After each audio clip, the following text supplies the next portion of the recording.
Kemudian di bagian selanjutnya bisa presentasi 15 sampai 20 menit apa yang sudah dikerjakan dari PKL yang sudah dilakukan. Nanti di bagian akhir akan ada tanya jawab. Saya akan memberikan pertanyaan dari presentasi yang sudah dikerjakan. Untuk presentasinya bisa dimulai dari sekarang. Oke, baik. Assalamualaikum warahmatullahi wabarakatuh. Selamat pagi. Sebelumnya yang saya hormati Bapak Damora selaku dosen pembimbing pada praktik kerja lapangan saya. Dan izin memperkenalkan diri, nama saya Muhammad Mahya Majid dengan NIM 22103 Dan pada kesempatan pagi ini saya akan melakukan pemaparan mengenai hasil dari laporan praktik kerja lapangan yang sudah saya lakukan yang berjudul Analisis Efisiensi Sentropik sebagai indikator kinerja turbin uap high pressure dan intermediate pressure unit 5 dan 6 PT PLN Indonesia Power UBP atau unit bisnis pembangkit Suralaya.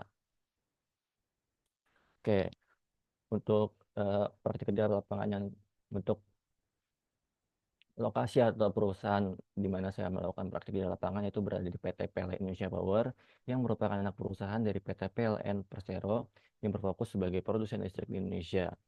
Jadi salah satu pembangkit yang dimiliki oleh PT PLN Indonesia Power itu adalah di UBP atau unit bisnis pembangkit Suralaya yang merupakan pembangkit listrik tenaga uap terbesar yang terletak di Kecamatan Pulau Merak, Kota Cilegon, Provinsi Banten.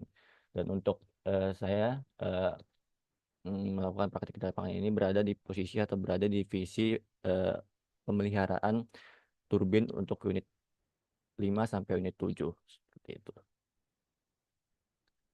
Selanjutnya, untuk kegiatan praktik di lapangan saya, di mana pada minggu pertama dan minggu kedua, itu mahasiswa diberikan pemahaman mengenai sistem pada PLTU itu sendiri, terutama pada siklus uap dan air.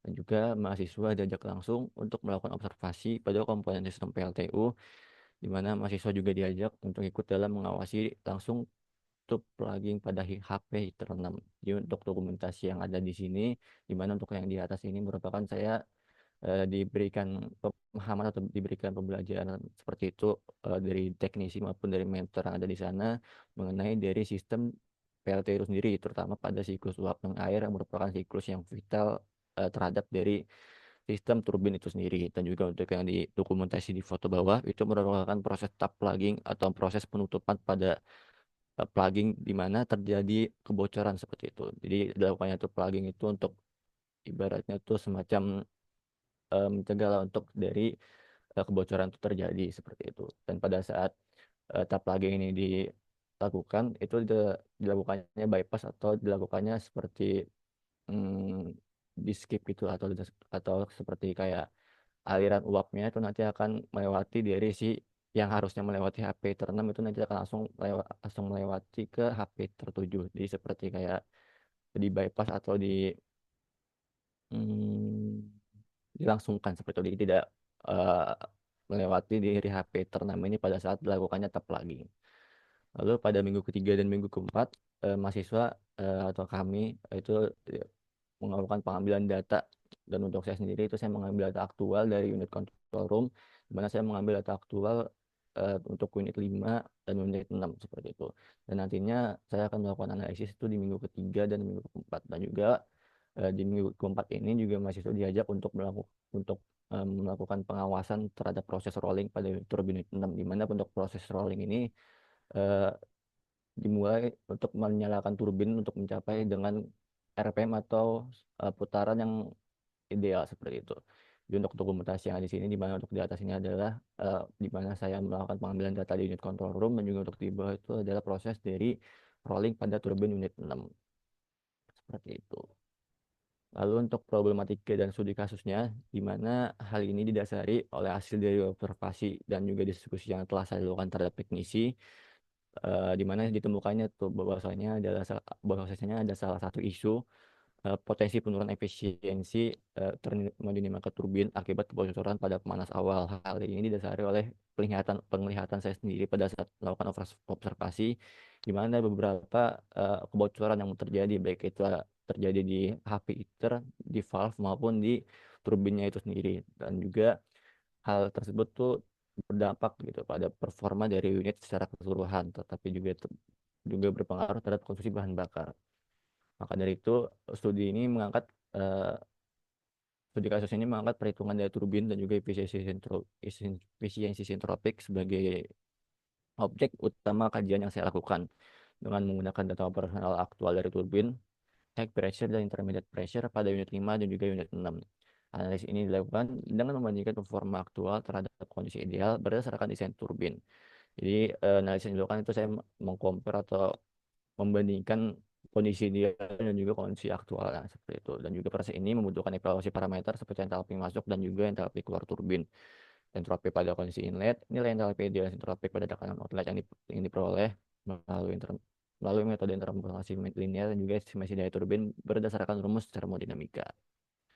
Lalu untuk tinjauan pustakanya yang pertama itu adalah turbin uap. Jadi untuk turbin uap yang ada di PLTU Suralaya itu tipenya adalah tandem kompon quadruple exhaust condensing rate turbine dengan kodenya TCE4F33 dengan kapasitas total itu 600 megawatt dan juga memiliki konfigurasi turbin high pressure, intermediate pressure, low pressure pada satu port yang sama dan terhubung langsung terhadap generator. Nah, seperti itu. Dan kenapa saya melakukan analisisnya hanya HP dan IP turbin saja?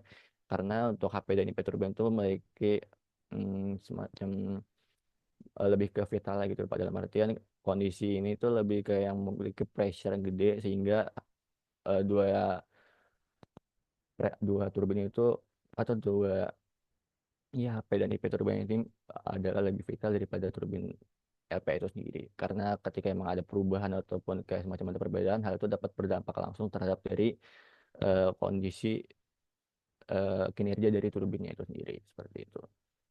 Lalu ini merupakan siklus uap dan air yang di PLTU di mana siklus ini dimulai dari desal dan diamond yang itu di mana untuk air yang digunakan pada PLTU ini itu berasal dari air laut yang selanjutnya akan dilakukan desal atau diamond yang di mana desal ini eh, mengurangi atau menghilangkan dari kandungan garamnya dan juga untuk di diamond itu mengurangi dari kandungan mineral yang ada dalam air tersebut yang lanjutnya nanti akan tertampung di semacam di sini tuh ada kayak penampungan di bawah kondensor lalu selanjutnya akan dilakukan dipompa menggunakan kondensat pump seperti itu. Jadi untuk kondensat pump itu merupakan hasil dari kondensasi di turbin. Mungkin kita langsung lanjut ke bawah dulu, di mana ketika emang udah dipompa dari kondensat pump itu akan langsung masuk ke dalam LP heater, di mana untuk LP heater ini merupakan pemanas awal, di mana pemanas awal ini digunakan untuk untuk sebagai efisiensi gitu Pak. Jadi agar nantinya boiler itu tidak bekerja keras, di mana untuk LP heater ini dia menggunakan pemanas dari hasil buangan eh, dari uap buang intermediate pressure seperti itu. Jadi uap atau air yang dipompa ini akan melakukan pemanasan awal untuk masuk ke LP heater 1, LP heater 2, 3 dan 4 dan nantinya akan masuk ke derator.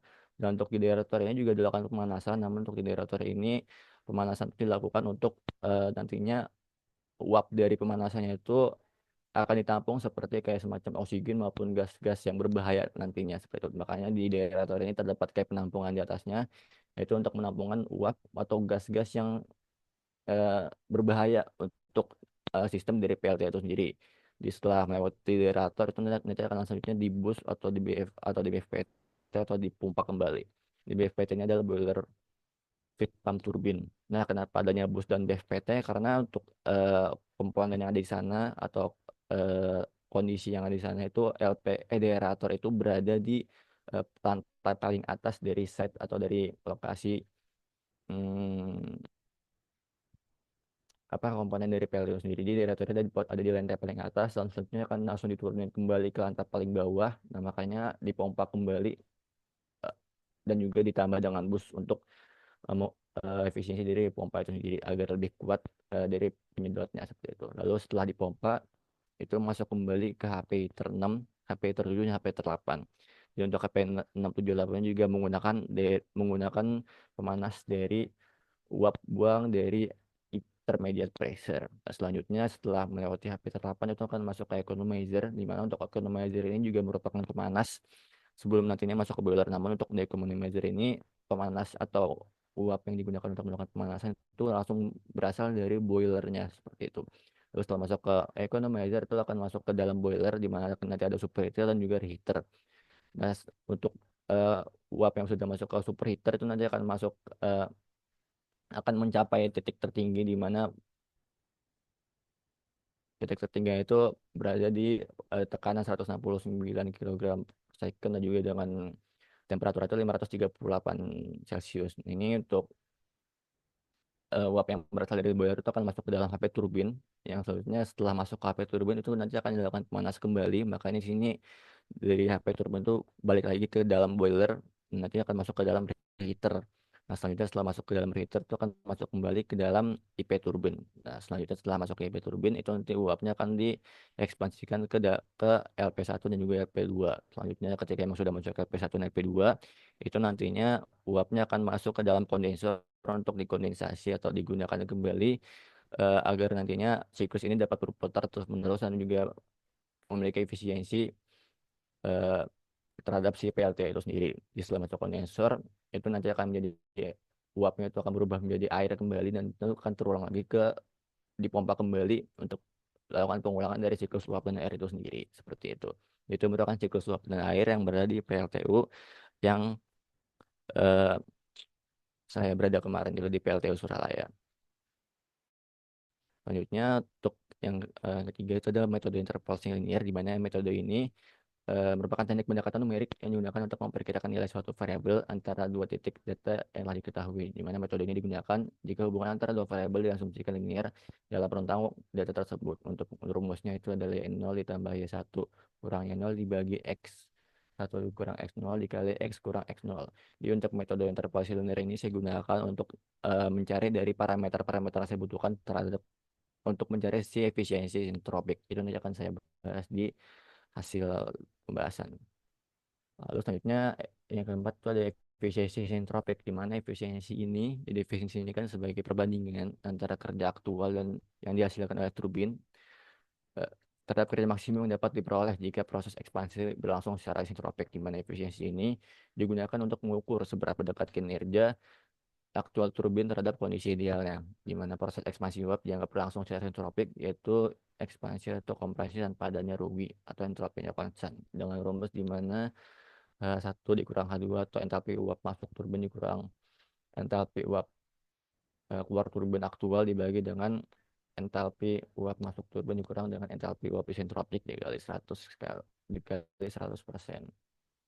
Oke, lanjut ke dalam metodologi, di mana metodologi yang saya lakukan itu dimulai dari studi literatur dan juga studi pustaka. Di pada saat saya pertama kali masuk ke sana itu saya mempelajari lebih dahulu bahwa terhadap sistem PLT itu sendiri dan juga di sana juga terdapat beberapa buku yang saya dapat baca, yaitu memberikan saya referensi atau gambaran kayak seperti apa sih laporan atau seperti apa sih masalah-masalah yang terjadi dan bisa saya analisis seperti itu. Lalu setelah saya melakukan studi literatur dan setelah saya melakukan studi literatur dan juga studi pustaka, kita diajak atau langsung melakukan observasi sistem turbin di mana saya melihat langsung ke lapangan apa saja sih permasalahan terjadi dan itu pokoknya bahwasanya adanya kebocoran dan itu yang membuat saya kayak ingin menganalisis kayak sepengaruh apa sih kebocoran terjadi terutama terhadap dari kinerja dari turbin itu sendiri. Lalu selanjutnya saya melakukan identifikasi masalah, yaitu saya menganalisis lebih dalam lagi masalah apa yang ingin saya ambil. Untuk selanjutnya, setelah saya mengidentifikasi masalah, saya melakukan pengumpulan data primer dan juga menggunakan data sekunder. Di mana untuk data primer dan sekunder saya melakukan pengambilan data itu dari buku yang ada, di mana untuk buku yang saya ambil itu adalah buku desain manual book seperti itu. Untuk mengambil dari daya atau mengambil dari data desainnya atau data idealnya seperti itu. Dan juga saya juga mengambil data aktualnya itu yang berasal dari control room seperti itu. Lalu selanjutnya setelah pengumpulan data itu saya melakukan analisis dan juga saya melakukan perhitungan.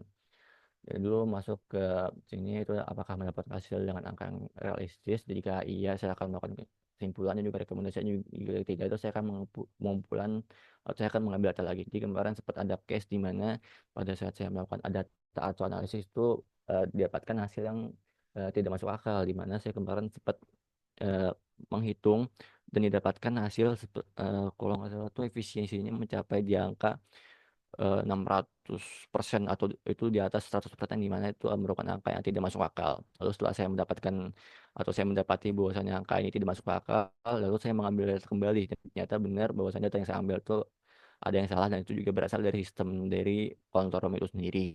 Jadi seperti ada semacam fluktuasi-fluktuasi seperti itu, cuman mungkin ada semacam error atau bagaimana saya juga kurang ngerti. Jadi setelah saya mengambil data kembali, itu baru mendapatkan hasil dengan angka yang realistis seperti itu. Lalu setelah saya mendapatkan hasil angka yang realistis, saya melakukan kesimpulan dan juga saya memberikan saran dan laporannya itu pun selesai. Seperti itu. Oke, ini masuk ke data turbin desainnya, di mana data turbin desain ini saya dapatkan dari buku manual yang ada di sana dengan beban desainnya itu 600 megawatt dan juga steam pressure 166 kemudian 1 bar dan seterusnya dan berikutnya adalah merupakan data dari turbin dari data turbin desain atau data turbin secara ideal seperti itu. Dan berikut data turbin aktual atau data turbin unit 5 secara aktualnya. Dan untuk sebelah kiri ini itu ada dokumentasi yang saya ambil dari unit control room, di mana saya mendapatkan parameter-parameter yang dibutuhkan dan hasilnya seperti yang pada tampil di kanan ini.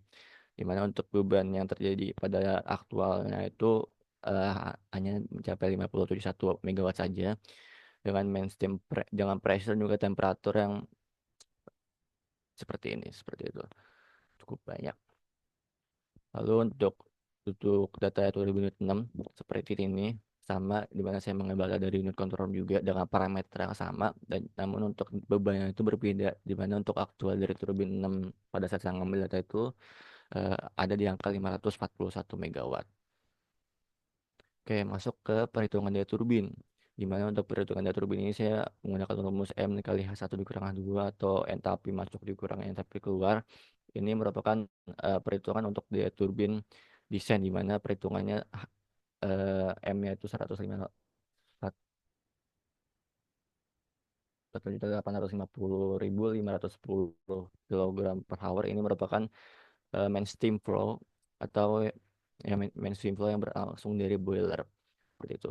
Nah, ini merupakan angka dari entalpi yang didapatkan entalpi masuk dan juga entalpi keluar. Nah, lalu didapatkan hasil 180,53 megawatt. Ini merupakan hasil dari daya turbin HP. Untuk untuk perhitungan dari turbin unit 5 dan 6 itu menggunakan rumus yang sama dan juga menggunakan data yang berasal dari data turbin aktual ini. Lalu didapatkan bahwasanya daya aktual turbin HP unit 5 itu sebesar 194,7 megawatt, 0,7 0,7 megawatt dan juga unit 6 itu 142,62 megawatt di mana hal ini itu mengalami penurunan dari nilai desainnya yang berada di 180,53 watt di mana dengan unit 6 ini menunjukkan bahwasanya penurunan ini lebih signifikan akibat kemungkinan defisiensi kondisi uap masuk dan degradasi komponen. Penurunan yang lebih drastis terjadi pada turbin IP di mana dari desainnya itu 164,01 megawatt turun menjadi 83,79 megawatt pada unit 5 dan 69,62 megawatt pada unit 6. Kondisi ini mengindikasikan bahwasanya adalah adanya permasalahan yang serius terutama pada sistem reheater pada unit 6 yang menyebabkan suhu uap itu menjadi lebih rendah dan menurunkan efisiensi dari konversi energinya. Jadi secara keseluruhan, meskipun kedua unit ini mengalami degradasi, unit 6 ini terlihat lebih terdampak sehingga diperlukan evaluasi. Seperti itu. Lalu masuk ke perhitungan efisiensi sintropik, di mana pada perhitungan efisiensi sintropik ini perlu ditentukan terlebih dahulu parameternya seperti nilai entalpi cair jenuh, entalpi uap jenuh, entalpi penguapan, entropi cair jenuh, dan juga entropi uap jenuh. Di mana parameter-parameter ini digunakan untuk mencari efisiensi entropik. Lalu untuk yang perhitungan di sini, saya menghitung pada parameter tekanan outlet dengan nilai 43,25 bar dan juga saya menggunakan data yang tersedia pada tampil A51 water pressure table. Ya, ini perhitungan yang saya gunakan untuk mencari dari efisiensi isentropik desainnya seperti itu. Lalu untuk perhitungannya di mana eh, ini saya menggunakan metode interpolasi linear untuk mencari dari nilai entalpi cat jenuh ini dan juga ini untuk mencari entalpi uap jenuhnya sama menggunakan metode interpolasi linear lalu ini juga sama entalpi eh, entropi terjadinya dan juga entropi uap di dunia menggunakan metode interpolasi linear. Selanjutnya dapatkan entalpi penguapannya 168,9,85 kilojoule per kilogram. Oke, selanjutnya nilai entropi yang digunakan untuk mencari nilai fraksi uap. Jadi selanjutnya saya menghitung fraksi uap dengan rumus S2 kurang SF dibagi SG per SF dan didapatkan 1,1218. Ini satuan itu sama kilojoule per kilogram. Lalu selanjutnya saya mencari entalpi sentropiknya atau H2S-nya yang dihitung itu menggunakan rumus HF ditambah X2 dikali HFG, di mana untuk hasil akhirnya itu 3004,41 kilojoule per kilogram. Seperti itu. Untuk selanjutnya lakukan perhitungan efisiensi sentropik, di mana efisiensi sentropik ini saya membagikan antara kondisi eh, aktualnya dan juga kondisi secara isentropiknya. Lalu ditemukan bahwasanya ini hasil akhirnya 89,02%. Jadi untuk perhitungan ini merupakan perhitungan dari efisiensi isentropik pada turbin HP atau turbin high pressure seperti ini. Jadi berdasarkan dari perhitungan efisiensi dari isentropiknya bahwasanya seluruh unit ini mengalami penurunan performa dibandingkan dengan desainnya, di mana pada turbin HP efisiensi desainnya itu 89,02% itu menurun menjadi 83,36% pada unit 5 dan juga 87,36% pada unit 6. Hal ini menunjukkan adanya kerugian energi akibat kondisi uap dan degradasi komponen juga. Dan penurunan lebih signifikan itu terjadi pada turbin IP di mana dari desainnya itu 86,60% itu menjadi 66,14% pada unit 5 dan juga 69,58% pada unit 6. Kali ini mengidentifikasi bahwasanya ada permasalahan yang terjadi pada heater, terutama pada unit 6 yang menyebabkan temperatur uap itu lebih rendah sehingga efisiensinya menjadi menurun drastis dari kondisi idealnya seperti itu. Dan juga unit 5 ini cenderung mengalami degradasi secara menyeluruh, sedangkan unit 6 itu menunjukkan penurunan spesifik terkait dari heaternya. Seperti itu. Lalu untuk kesimpulannya, bahwasanya dari hasil analisis ini menunjukkan bahwa daya aktual turbin HP dan IP pada unit 5 dan 6 itu menurun dibandingkan kondisi desainnya atau kondisi idealnya dengan penurunan sebesar dengan turunan terbesar itu pada tahap IP atau pada tahap intermediate pressure. Jadi pada turbin HP itu dia desainnya 180,53 MW itu turun menjadi 154,7 MW pada unit 5 dan 142,62 MW pada unit 6. Sementara pada turbin IPN itu penurunan jauh lebih signifikan dari kondisi desainnya ya, yaitu 164,01 MW itu menjadi 83,79 MW pada unit 5 dan 69,62 MW pada unit 6. Dari sisi efisiensi tropiknya, turbin HP masih cukup stabil, di mana untuk desainnya itu 89,02% itu turun menjadi 83,36% pada unit 5 dan 87,36% pada unit 6. Sedangkan turbin IP itu turun drastis dari kondisi ideal 86,60% itu menjadi 66,14% pada unit 5 dan 69,58% itu pada unit 6. Kondisi ini menunjukkan bahwasannya ada degradasi performa pada kedua unit, namun dengan unit 5 itu cenderung mengalami penurunan secara menyeluruh, sementara unit 6 itu relatif baik pada high pressure atau pada HP turbinnya, namun menurun tajam pada IP. Hal ini akibat indikasi masalah pada dari heaternya. Betul. Lalu dari hasil analisis yang saya lakukan, ada beberapa saran yang sempat saya sampaikan eh, untuk dijadikan bahan pertimbangan bagi pihak pengelola atau bagi perusahaan PLT Suralaya, di mana untuk yang pertama itu dilakukannya evaluasi sistem pemanas atau heater secara menyeluruh terutama pada unit 6. Lalu untuk yang kedua itu melakukan perawatan prediktif dan preventif secara rutin pada komponen internal turbin seperti sudu, nodul, dan sistem silang, di mana hal ini itu guna meminimasi rugi-rugi mekanik serta mempertahankan efisiensi sentropik dari KT desainnya. Dan juga yang ketiga, lakukannya optimalkan pemantauan parameter operasi turbin khususnya pada tekanan dan temperatur lapan masuk. Terus yang keempat tuh meningkatkan integrasi data antara kontrol dan juga pemeliharaan sehingga setiap indikasi penurunan performa dapat segera ditindaklanjuti dengan tindakan teknis yang sesuai.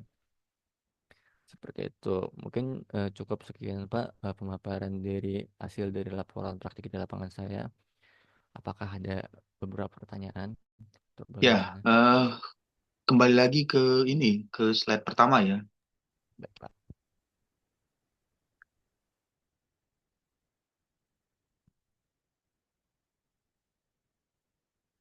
Ini judulnya analisis efisiensi ya, isentropik sebagai indikator kinerja turbin, uap high pressure dan intermediate pressure pada unit 5 dan 6 di PT PLN Indonesia Power UBP Suralaya. Nah, yang menjadi pertanyaan ya, sebagai pertanyaan awalnya itu, di judulnya ada kata high pressure atau tekanan tinggi. Ini nilai tekanan tingginya berapa? Oke, baik. Untuk tekanan tingginya itu di angka, mungkin saya sambil di slide, digeser aja ya Pak, untuk validasi. Jadi untuk eh, kondisi high pressure itu di angka, untuk kondisi ideal itu di angka eh, 166,71 bar Pak. Itu untuk high pressure-nya. Dan juga untuk intermediate pressure-nya itu berada di angka 300, di angka 43,25 bar.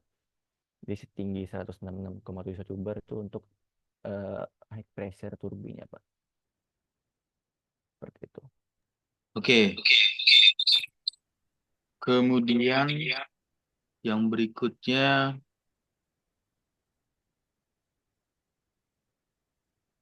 efisiensi isentropik. Apa yang dimaksud dengan efisiensi isentropik? Jadi efisiensi sentropik ini lebih ke efisiensi untuk mencari kondisi seberapa dekat sih Pak kondisi aktual terhadap kondisi ideal dari turbin itu sendiri. Namun untuk efisiensi isentropik ini jika dilihat kembali di sini, di mana isentropik itu merupakan kondisi atau di mana uap itu kondisi uapnya itu tanpa adanya rugi energi Pak. Jadi entropinya itu konstan, di mana ekspansi uapnya itu eh, tidak adanya rugi atau tidak adanya pengurangan dari nilai-nilai yang terjadi akibat dari komponen-komponen yang rusak. Jadi pure dari dilihat dari pressure dan juga dari uap suhu yang terjadi yang masuk gitu Pak ke dalam turbinnya seperti itu. Ya, kemudian berapa nilai efisiensi yang didapat dari efisiensi isentropik? Baik. Untuk nilai efisiensi yang ini dapat itu untuk unit 5-nya itu pada hard pressure itu 83,36% dan juga untuk unit 6 itu 87,36%. Jadi untuk hasil dari efisiensi sintropiknya bahwasanya tuh di unit 5 dan 6 tuh tidak menjadi penurunan yang terlalu jauh, dan jika di compare untuk dua unit ini, di mana unit 6 nya untuk HP-nya itu lebih baik daripada unit 5, dan juga untuk di IP-nya atau di IP turbinnya itu mengalami penurunan yang cukup drastis, di mana untuk unit 5 itu 66,14% dan juga unit 6 ini 69,58%. Dan kondisi ini dapat diamati juga dapat dianalisis bahwasanya untuk unit 5 ini mengalami penurunan secara menyeluruh, di mana untuk di HP juga mengalami penurunan dan juga di IP-nya pun mengalami penurunan secara drastis. Namun untuk unit 6 di kondisi HP-nya atau di HP turbin itu tidak mengalami penurunan yang secara jauh atau secara signifikan, namun mengalami penurunan yang cukup jauh atau cukup turun banget, itu menjadi 69,58%. Jadi untuk kondisi ini eh, terutama untuk di IP-nya kenapa bisa turun sejauh itu, karena memang setelah saya tanyakan juga terhadap teknisinya untuk memvalidasi apa sih sebenarnya yang terjadi di lapangan, dan ternyata benar Pak. Jadi untuk analisis yang telah saya lakukan ini dengan data seperti ini, eh, kenapa mendapatkan 66% itu karena memang terjadi permasalahan pada reheater. Namun kenapa saya tidak membahas lebih dalam kembali atau tidak membahas lebih dalam mengenai permasalahan dari reheaternya, karena untuk reheater ini berada di ranahnya dari pemeliharaan turbin, yang dimana turbin ini di pemeliharaan turbin untuk reheater ini ranahnya itu di pemeliharaan boiler Pak. Jadi untuk di sana itu pemeliharaan itu untuk pemeliharaan boiler dan juga pemeliharaan turbin. Jadi untuk saya sendiri, saya berada di pemeliharaan turbin, sehingga hal ini membatasi saya juga di batasan batasan masalah saya. Dari hasil analis ini saya hanya dapat mengident- hanya dapat menemukan Pak, kayak bahwasanya indikasi permasalahan pada heaternya saja. Cuman untuk eh, lebih dalamnya lagi mengenai heaternya itu saya tidak bisa untuk membahas lebih dalam karena memang itu bukan ranah dari pemeliharaan turbin. Seperti itu Pak, hasil dari efisiensi sintropik yang didapatkan. Ya. Kemudian coba lihat ada yang tadi ada gambar-gambar ya. Yang ini atau ini atau Nah, bagaimana? eh, kondisi high pressure dan efisiensi efisiensi isentropik itu di zona mana dari gambar ini? Jadi kalau misalkan di zona ini sebenarnya ada di ini Pak, yang di atasnya HPBPS atau 169,538. Jadi kenapa dinamakan isentropik itu, jadi isentropik ini seperti saya bilang tadi bahwasanya kondisinya itu tanpa adanya rugi. Jadi meskipun emang kondisinya atau pressure maupun suhunya sekian, itu masih terjadi penurunan kembali karena mungkin ada komponen mungkin yang bisa terjadi itu seperti ada permasalahan atau mungkin kebocoran juga pada pipa-pipa dari uapnya itu. Jadi kenapa efisiensi sentropik itu saya lakukan itu untuk membandingkan bahwasanya kondisi aktual tuh seberapa dekat kondisi aktual eh, terhadap kondisi dari si eh, uap itu yang masuk tanpa adanya rugi seperti itu Pak. Nah itu terjadi di sebelum masuk HP ini atau setelah dari super heater dan juga sebelum masuk ke IP turbinya Pak, atau berasal dari si heaternya. Dia ada di yang garis atas seperti itu Pak. Garis atas sampai bypass dan juga dia berada di garis bawahnya itu. Jadi ini merupakan mass flow atau mainstream flow yang terjadi. Maksudnya kayak ya mainstream, aliran dari mainstreamnya dengan kondisi aktual seperti itu. Cuman kondisi aktualnya pun masih terjadi beberapa rugi atau beberapa pengurangan nilai, dan itu makanya dilakukannya efisiensi entropik untuk eh, menemukan bahwasanya ini seberapa dekat sih kondisi secara tanpa adanya rugi dan juga kondisi secara aktualnya seperti itu Pak. Ya. Kemudian ini nanti saran saya ya, kalau misalnya nanti ini mau dilanjutkan ke skripsi atau tugas akhir, nanti bisa melakukan dengan membuat kajian simulasi, simulasi flow aliran udara ya, karena ini ada siklus uap dan air.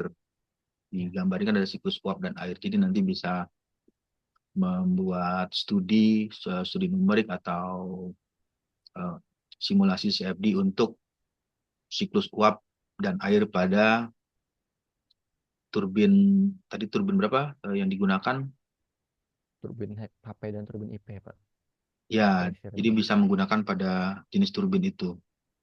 baik.